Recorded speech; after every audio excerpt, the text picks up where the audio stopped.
The two girls went for a bike ride in the park and disappeared.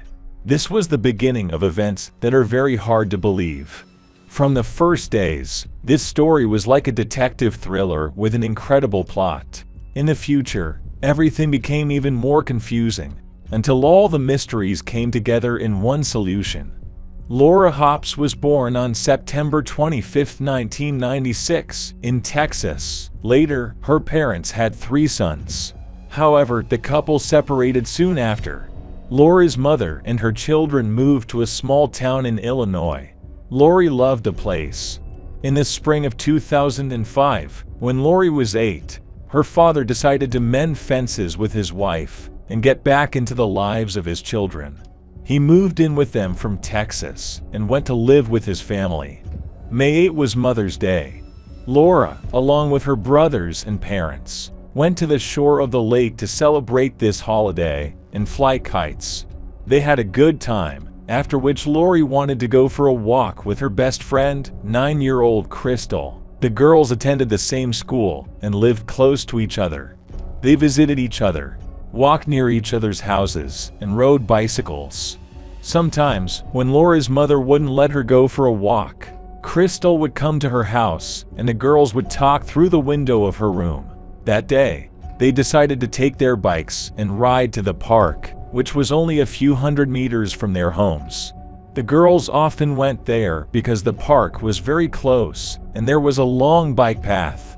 Despite their age, parents were not afraid to let their daughters go there.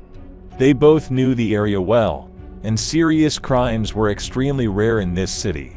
The girls left at about 3 o'clock in the afternoon and were to be back in time for dinner. However, as time went on, their parents began to worry.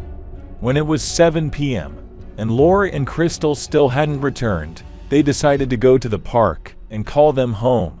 Surprisingly, the adult girls were not there. They walked along the bike trail, calling their names, but there was only silence in response.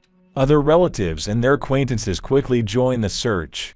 They continued to explore the park and also walk the streets of their neighborhood, hoping to find them.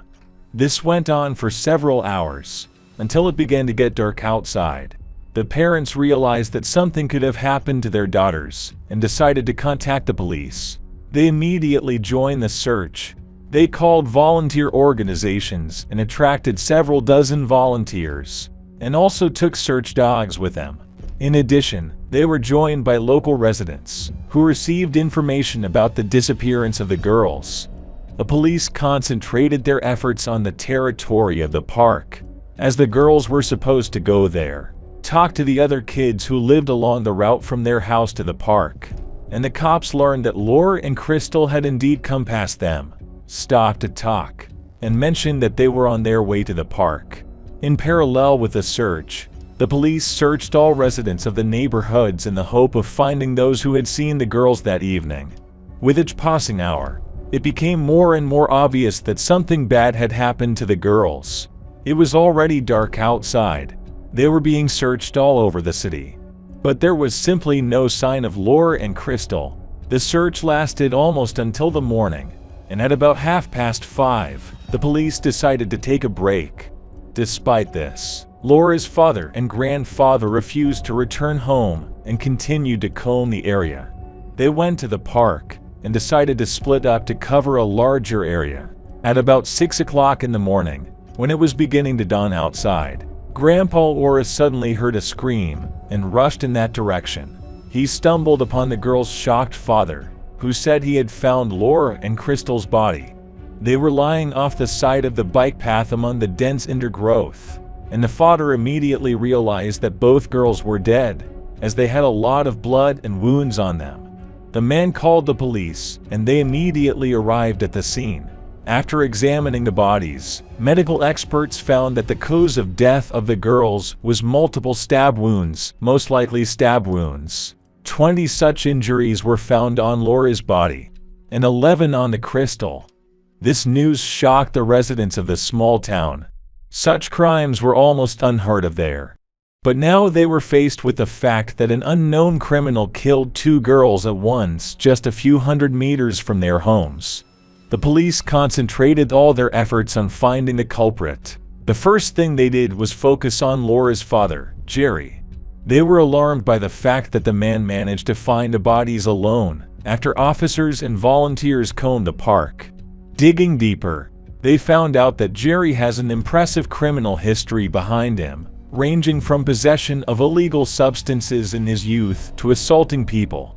One episode, which occurred in 2001, was the reason why his wife and children left for another state. One day, while they were still living in Texas, Jerry and his wife had a quarrel that escalated rapidly. At that moment, they were in front of the house, and three men noticed what was happening. They thought the woman was in danger and decided to intervene. Jerry was and went to get his chainsaw, then wound it up and started chasing the men. Eventually, they managed to knock him to the ground and twist him before the police arrived. Jerry was charged, and a year later, the court sentenced him to 10 years of probation. Under the terms of the verdict, the man was supposed to regularly check in with his officer, but one day he missed this meeting. As a result, his probation period was commuted to 18 months in prison. The man was released just a few weeks before his daughter's death, and he went to them almost immediately after his release from prison. It was obvious to the police that Jerry had a penchant for aggressive behavior.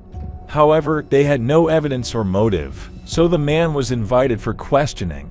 He agreed to go to the police station, and investigators soon made it clear that they were looking into his involvement. For several hours, Jerry denied that he could have killed his own daughter and her friend, and insisted that he had absolutely no reason to do so. He assured that he had nothing to do with it. According to him, he and his wife noticed that Laura had not yet returned, after which the man went in search. He continued to search for her until the early hours of the morning, when he noticed the girl's body in that park. But later, the man suddenly began to change his story. In total, the interrogation lasted more than 20 hours, during which Jerry, under systematic pressure from detectives, began to gradually confess to what he had done. He said that he had indeed gone looking for his daughter that night, and had seen her in the park with Crystal. Her father scolded her for going out without permission, and demanded that she go with him immediately. However, the girl refused, after which Jerry grabbed her by the arm and tried to take her home, but she began to resist. Her friend Crystal also demanded that he leave the girl alone, then took a small leg out of her pocket and pointed it at Jerry. This infuriated the man.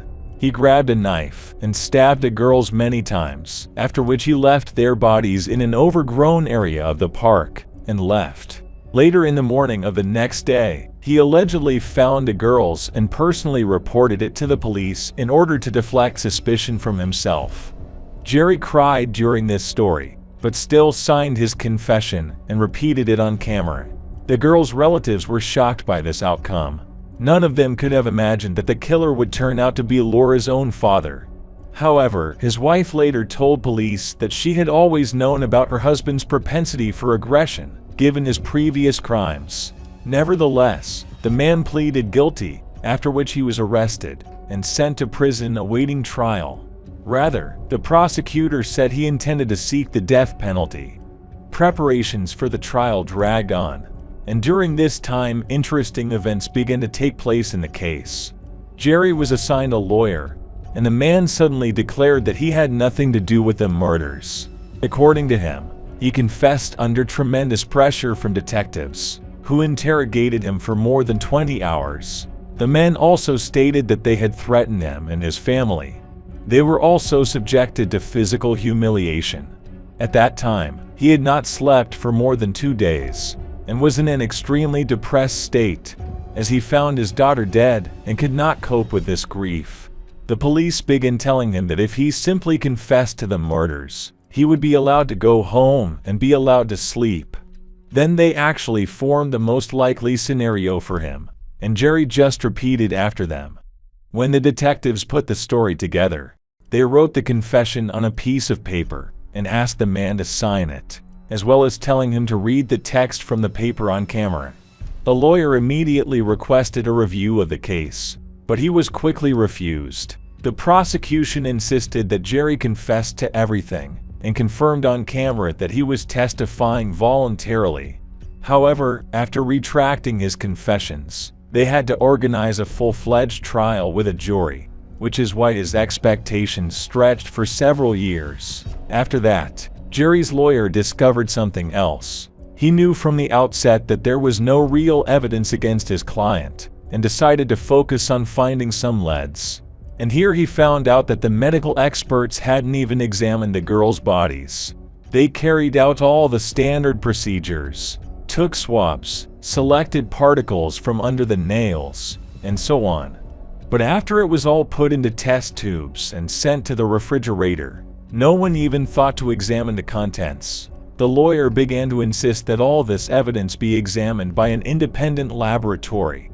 The prosecution tried to prevent him, but the man achieved his goal. In 2008, the research was finally conducted, and here a very ambiguous turn awaited everyone. It turned out that several DNA samples were found on Laura's body at once. There was someone else's skin under her fingernails. Male semen was found on her clothes and in 3 places on her body. A simple analysis showed that none of this belonged to the girl's father. The owner of these biological samples was a completely different man.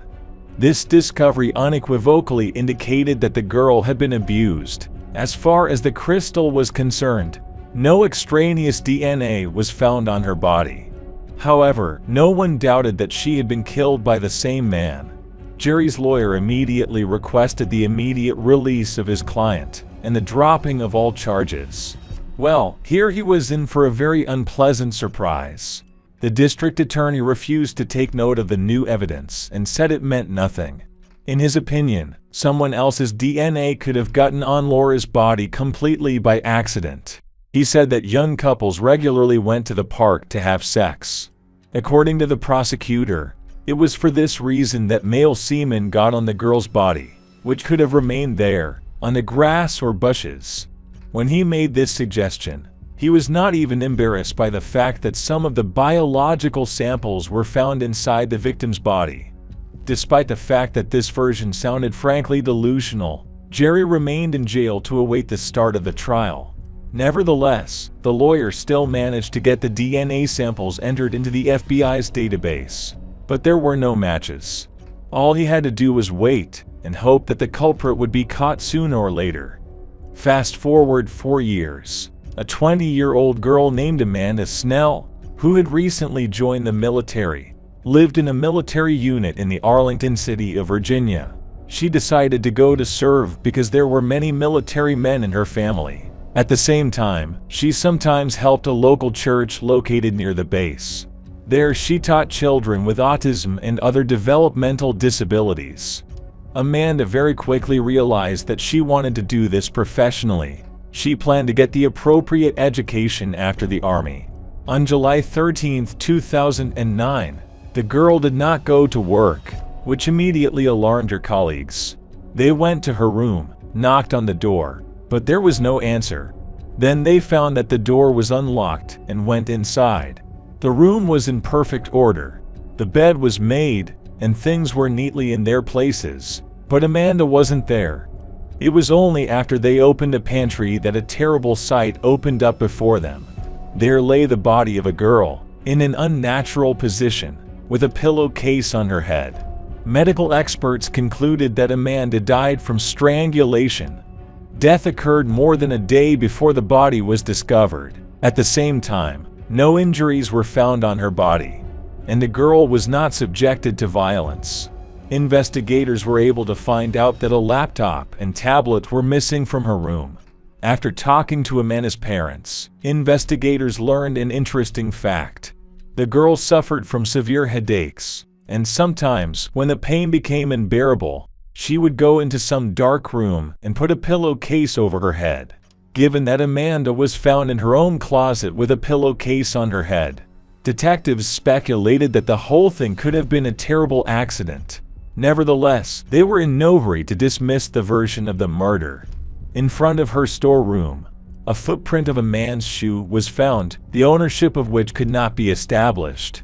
Therefore, the investigation remained open, and investigators continued to search for a possible killer.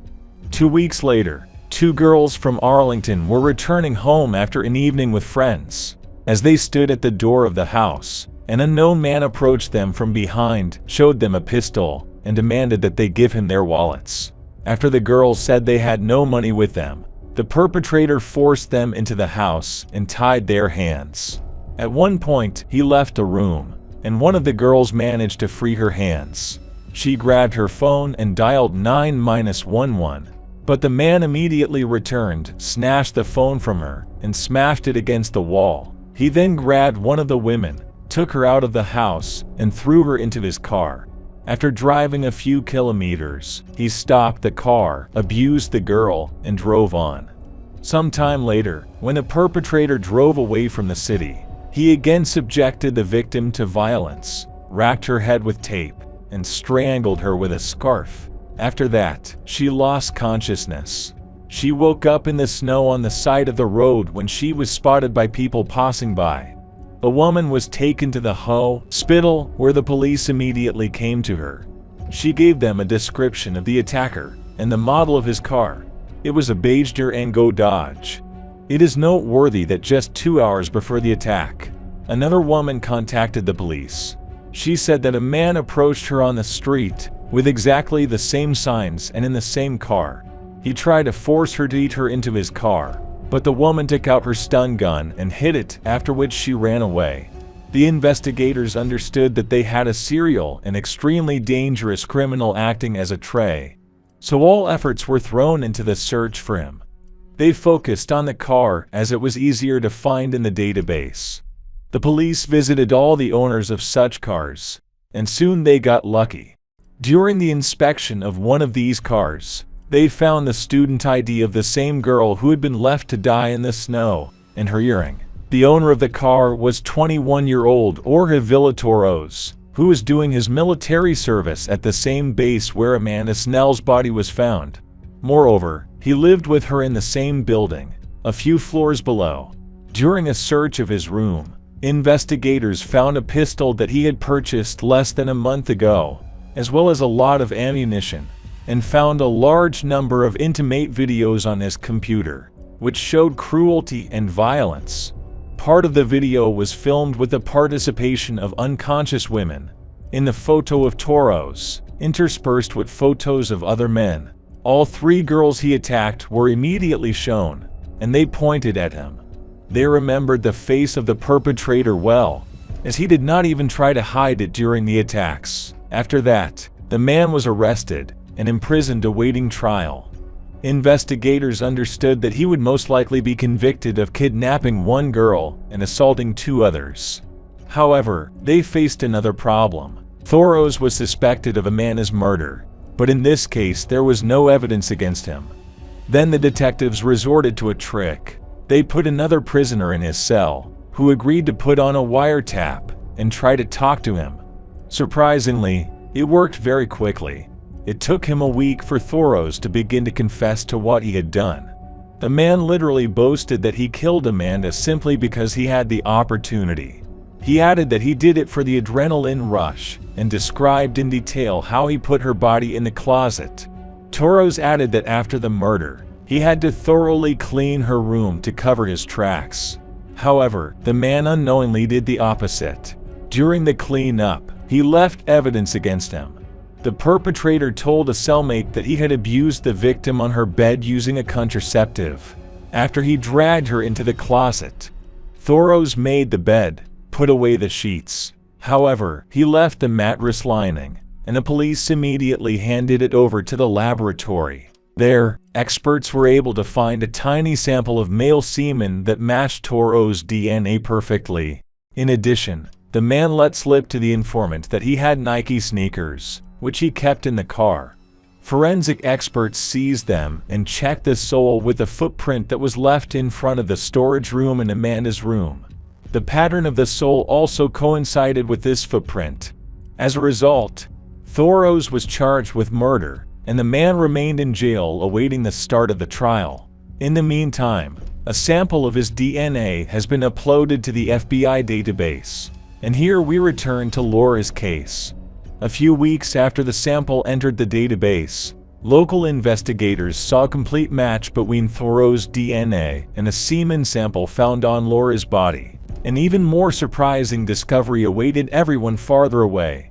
It turned out that Thoreau's was from the same city and was friends with the brother of the second girl who was killed, Crystal. For this reason, she and Laura also knew him, which was later confirmed by other children. He was 16 at the time of the girls' deaths, and the police did not even consider him as a suspect. Other than that, they were fixated on only one person, Laura's father, who had been in prison awaiting trial for 5 years. Once the match was obtained, Jerry's lawyer demanded that his clients be released immediately and that all charges against him be dropped.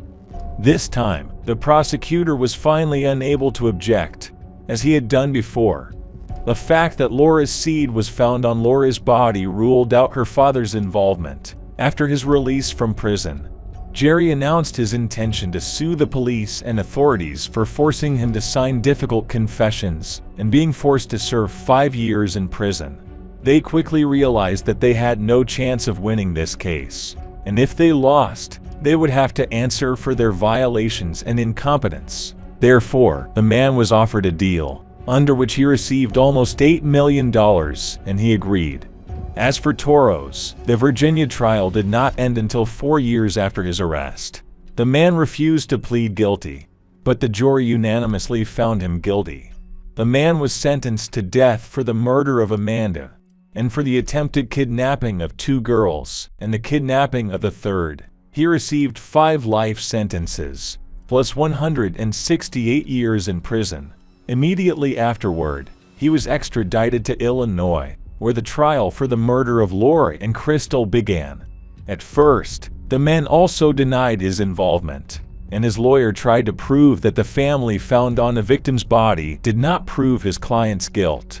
But Thoreau's was later offered a deal. He would face the death penalty anyway, and even if this sentence had been postponed for decades, as it usually happens, he would still never have been released. In the end, the offender agreed to plead guilty in exchange for an additional 100 years in prison and a transfer to another prison, since he had previously felt threats to his life.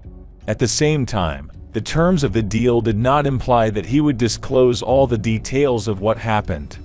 It was enough for him just to confess to the murder. Thus, Thoreau's was left behind bars of waiting and execution, which has not taken place to this day.